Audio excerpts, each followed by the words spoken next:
All right, and we will continue with tight end Michael Mayer. Michael, your first question will be from Holly Rowe. Hey, Michael, how are you? Nice to chat with you. You too. Okay, so you have been super productive, 35 receptions for a freshman. Give me an example of some things you did to be prepared when your moment arrived and you kept going.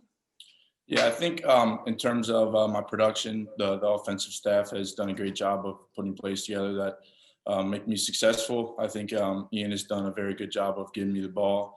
The O-line has done a very good job of blocking. But I think in terms of my success, it's just the mindset coming in. When third down comes, all right, this is my time. Is the ball going to come to me? Run the right route?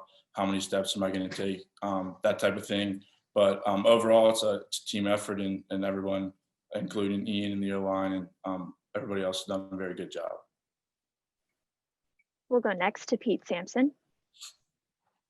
Mike had a couple. One, I guess, when you're recruited as a Army All-American and all that, you expect to have freshman success. I was curious when you felt like, okay, this is happening for me. Like I'm going to make this jump to this level this soon. And then also I was interested just sort of like that third down drag route that you guys run all the time.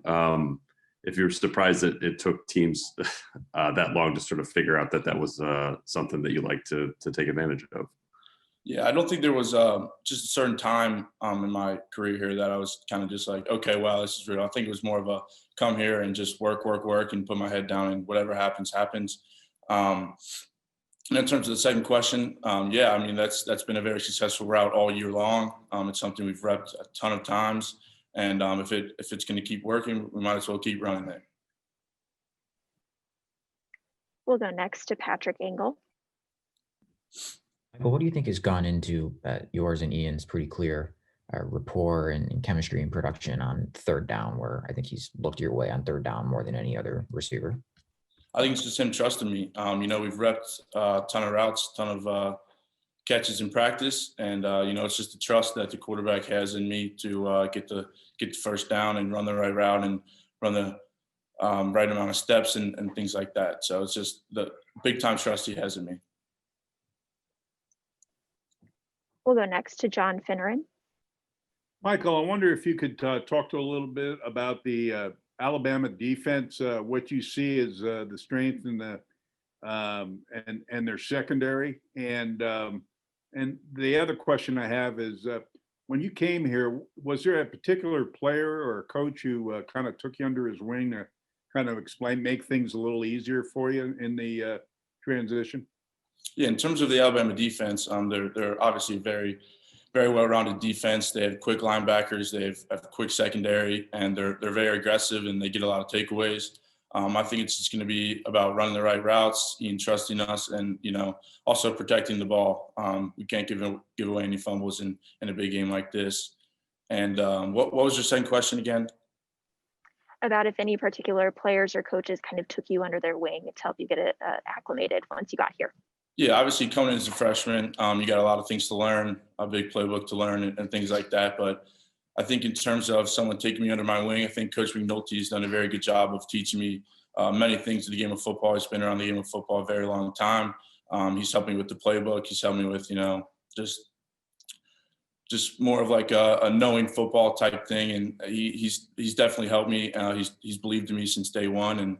And that's very important. We'll go next to Jeff Spiegel. Michael, talk about the moniker Baby Gronk and how much that means to you to know that, hey, here's a guy who knows you and knows what you're doing on the football field. Yeah, obviously the nickname Baby Gronk is kind of been pretty big this year. Obviously not a bad nickname to have. Rob Gronkowski is one of the best tight ends and pretty much ever. But people around here always call me it, always joking about it and stuff. But obviously a very good nickname to have, and I'm just going to keep playing football. We'll go next to Ralph Russo. Hey, Michael, so as a freshman coming in this bizarre year, have you felt like you've been able to get to know your teammates, and what has I guess been some of the obstacles, the struggles to sort of like having the camaraderie as one of the new guys? Yeah, I think I mean, it's definitely been harder during this pandemic to meet people and to kind of become close with people. Like Ben said earlier, at our dinner and our team meals, we got a glass in between us that, we can't even really hear ourselves talk to each other. But no, there's definitely still been time to bond. Even with masks on, social distancing, things like that, you can still kind of talk and communicate and hang out with each other. So I've been very lucky to come in and have, Brock Wright, Tommy Tremble, and George, kind of the older people in our tight end room that have helped me out a lot, and just became really close friends with them. We'll go next to Tyler James. Hey, Michael, the drag route we talked about earlier, obviously one of the reasons that's successful is because you are so good at running after the catch. When did you develop that talent, and why do you feel like that is something that has come natural to you? Yeah, I feel like in high school, I never really ran that route that much. It kind of came to me when I got here, but I feel like the most important thing with that route is knowing if it's man or zone. If it's man, you're gonna have someone trailing. If it's zone, you're gonna have someone kind of sitting there waiting to give you the big hit. So it's a matter of catching the ball first and then kind of turning your head and seeing where the person is. It kind of came natural to me to just run after the catch for that route, because I started running that route in the summer and never really ran it in high school, but I became very, very confident with it here, and it's been pretty successful. So. And we will wrap it up with you with Holly Rowe. Hey, I just wanted to ask you a little bit about growing up. Kind of what other sports did you play, and what other positions did you play that have allowed you to be kind of a well-rounded football player? Yeah, I played football, basketball, and baseball growing up, all three, all the way really till freshman year, and then I played basketball and football. But kind of growing up, grade school, I kind of wanted to play basketball in college. Didn't really know what I wanted to do, but kind of coming into high school, getting a little bit bigger, growing, starting to get some muscle mass to me, I thought football would be the right sport for me, and so far it's been working out well.